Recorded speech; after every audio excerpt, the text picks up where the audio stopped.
আমি ওদিনকে 27 নম্বর আসছিলাম, 27 নম্বর মানামাই দেখে সংসদে উল্টা রাস্তা দিয়ে সংসদে মাথায় আছি।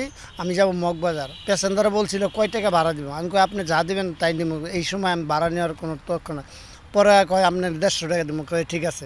পরে আমি 150 টাকা দিয়েছি, ওইখানে নিচে পুলিশে কইছে এই গাড়িতে নামেন, জোরে ধমক দিয়া নামেন। নামাই দিছে। পরে আমার টাইনা লয়ে দেবো। আমি কই যাবো আপনার লগে। আমি বলছি কই যাবো, আমার গালি দিছে। পরে আমি পরে আমার আদুরা টাইনা নিয়ে গেছে। হ্যাঁ, সব পুলিশ কিন্তু আর এক সমান না, অনেক পুলিশ কাঁদছে।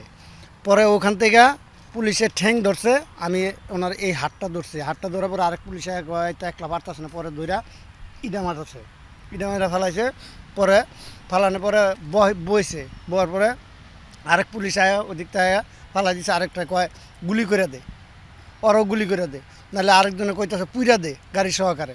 একটা পুলিশ প্লাস্টিকের টুরকি, এই টুরকি আসলো, মিনতিগিরি করে না, ওই টুরকি আসিল। আর প্লাস্টিকের ওই যে রাস্তার ভিতরে দেয় না, ওডি আসিল, ওডি দিয়েছিল, ওডি দিয়া পুজা দিতে চাইছিল, বুঝছেন।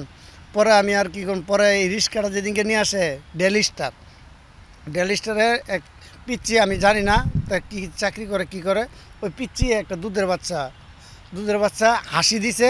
নামানোর সময় আমার গালে একটা চুম্মা দিয়ে গেছে। আমি আবার ডাক দিয়ে বলছি এ আপা শুনেন, আপনি কিসে চাকরি করেন, সাংবাদিকের না কিসে? হ্যাঁ সাংবাদিকের। তাহলে আপনার কাছে আমি একটা সত্যি কথা কম, আপনি যদি বাংলাদেশে কেউ কাছে পৌঁছায় দিতে চান তাই দিয়েন, আর না পারলে মাইরে নেন। এই কথা দিয়ে আমি এই কথাটি ডেলিস্টারে বলছি। ডেলিস্টার পুরো একেবারে ওখান থেকে আমি চক্ষু হাসপাতাল পর্যন্ত টাইনে একা নিয়ে আসি। হাজার হাজার মানুষ ছিল, কেউ যদি একটু ধৈর্য বসতো আমি তারপরে একটু শক্তি পাইতাম। আমার এই সেটা চক্ষু হাসপাতালে এইখান থেকে এই কোনা পর্যন্ত এক সেনাবাহিনী বললো ওরা ইমার্জেন্সি নেওয়ার ব্যবস্থা কর। পরে অটো এলাইলো, পরে কেউ ডাকলো আসে না। পরে সেনাবাহিনীগুলো ওই বেটার ধরে তাড়াতাড়ি বাড়া, তাড়াতাড়ি ইমার্জেন্সি নিয়ে গেছে। ওখান থেকে নেওয়ার পরে এই যে চক্ষু হাসপাতাল কোনা পর্যন্ত লেবু বেছে শরবত, ওই শরবত বললাম ভাই আমার 2 গ্লাস পানি দিয়ে রক্ত দিয়ে নিলে পাড়াইবো পুরাইবো, মানুষে উঠবো, কেউ কিছু কইতে পারবো না। পরে ওই রক্তটি হাত দিয়ে আমি নিজে ধুইয়া সাইডে দিয়ে করছি। পরে ওই গাড়িটা নিয়ে আবার 3-4 দিন 1 সপ্তাহ ওইখানে আমি আইসা দেখি। আর পরের দিনকে আমি 1 গ্লাস ঠান্ডা পানি খেয়েছি। ওই দোকানটা খোলা থাকে, রাত্রে খোলা থাকে। পরে পানি টানি খাইয়া পরে আবার সদরঘাট গেছিলাম।